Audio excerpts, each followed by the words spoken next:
이렇게 해놓으면 네. 하고 싶은 데만 하게. 음. 맞아 죽는 건 지방자치단체장이 맞아 죽는 거고 지방자치단체에서 죽든 살든 할 수 있게 해준 다음에 효과적인 정책이 확산될 거 아닙니까? 그렇죠. 이게 원래 지방자치라는 이유지. 누가 하라고 그랬냐고. 하라고 했는데 안 하면 우리라도 하게 해달라 이거예요. 내가 위험한지 안 한지 가보겠다. 근데 이제 그 의견에 대해서 지금 이렇게 공개적으로 얘기는 하셨는데 적극적으로 지금 설득을 하고 있습니까? 지난번에 당 지도부하고는 얘기를 했었죠. 물론이죠. 이해찬 당대표랑 뭐 이렇게 얘기는 하셨고. 근데 반응들은 어떻습니까? 뭐 뜨악하지요. 뜨미지근도 아니고 뜨악. 아니 뭐 저런 평소에 생각 안 해봤던. 전혀 생각을 안 해봤고 기본소득이라고 하는 것 자체도 아직 선뜻 와닿지가 않고 세금을 국민한테 공짜로 돌려줘? 이게 납득이 안 되는 것 같습니다. 근데 공급 부분, 공급이라는 것에 대해서 공급의 개념을 민영주택 공급과 그런 문제가 생겨서 공공공급이 절대적으로 늘어나야지 되는데 그 윤호중 사무총장께서 지난주 나오셔서 서울에 지금 이제 공급대책 하는데 서울에 그 뭐 저기 태릉 골프장이나 이런 부지를 할지라도 한다면 뭐 할 것 같은데 한다면 100%라고는 할 수는 없지만 한 뭐 95%좀 될 것 같아요. 그 민영 조금 주되 그 정도 비중으로 임대주택이나 그러니까 저 공공적으로 갈 거다라고 그러니까 우리 당의 그 핵심들은 총이가 이루어져 있는 거 아닌가 싶은데 좀 그렇게 좀 갔으면 좋겠고 또 하나는 이제 그런 의미에서 공급 말고 그러니까 땅 투기꾼들이 저기 돈 벌려 하는 공급 말고 그러니까 적정 주택수 목표 주택수라고 할까요? 그게 이제 우리나라 전체로 보면 인구 1000명당 400호라고 그래요. 그러니까 그 정도 되죠. 예, 집 하나 2.5명, 2.5식구 사는 거죠. 근데 당연히 수도권은 400명이 안 되는 거예요. 그러니까 집이 모자라는 거죠. 네. 인구가 많아지니까 그 중에서 제일 떨어지는 게 당연히 또 경기도인 거예요. 네. 인구가 제일 많이 늘어나니까. 근데 어지간히 떨어지는 게 아니라 1000명, 그러니까 목표가 400명인데 한 360명 정도밖에 안 되는 거예요. 그러니까 이제 경기도는 집이 절대적으로 부족한 거예요. 그러니까 그 공공방식으로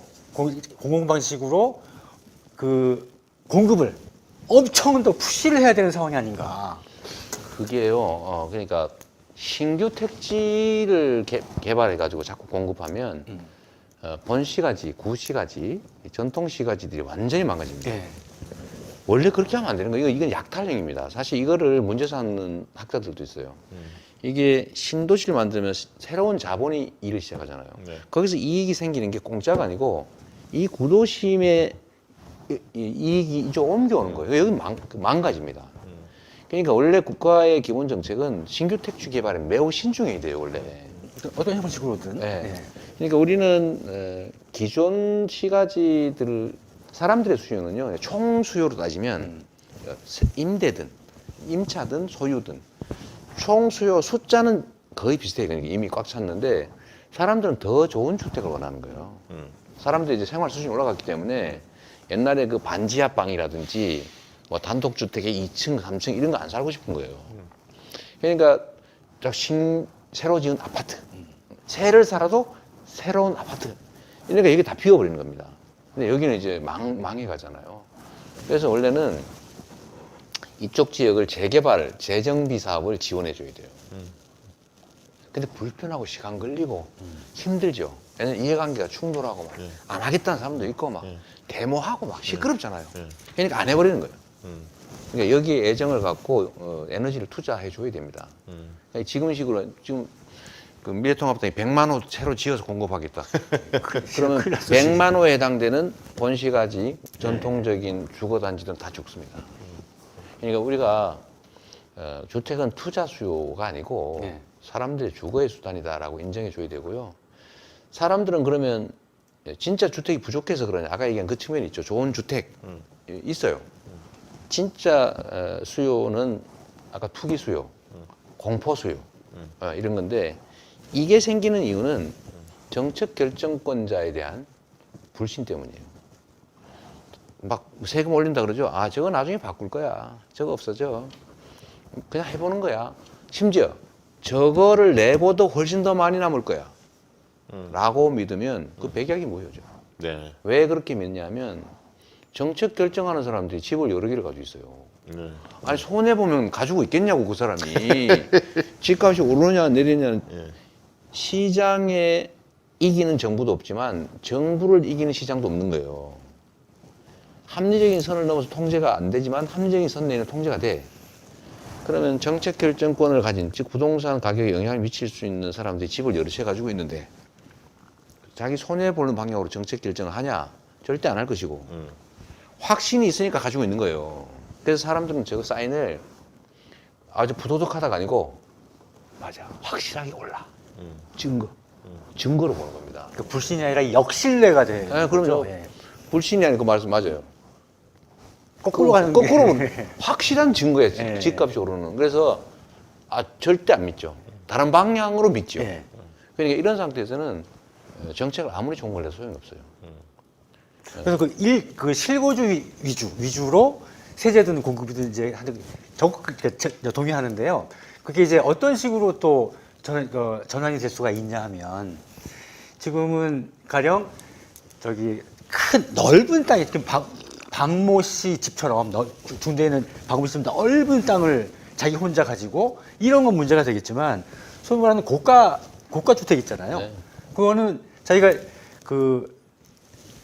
다른 사람이 가질 집을 가지는 것도 아니고 그렇죠. 자기가 가진 집 한 4, 50평, 5, 60평 집을 비싸게 사서 세금 빵빵하게 내고 사는 건 우리가 좋아할 일이지 그걸 요구할 일은 전혀 아니잖아요. 이렇게 그건 예를 지사님 들면 많이 얘기하시죠. 그러니까 예를 들면 그런 거예요. 그래서 나 죄송합니다. 그러니까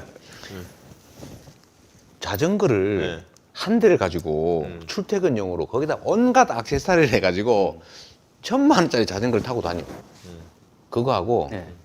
자전거 빌려줘가지고 예, 동네에 예, 집 자전거 못 사게 딱 막고 예, 안 빌리면 못 사. 예. 출근 못 해. 예. 거기다가 바가지 씌우려고 자전거 5대 가지고 있는 거하고 어디다 세금을 더 떨어야 됩니까? 그 후자죠. 그것도 당연하잖아요.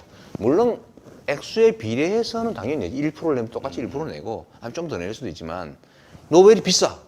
여기다가 때리면 시장이라고 하는 거는요. 수요 공급에 의해서 가격이 결정되는데 가격을 직접 누르면 풍선 효과라고 하는 게 생겨요. 안 눌러지고 옆으로 삐져나간다는 거예요. 그래서 수요 공급 자체를 조정해 줘야 되는 겁니다.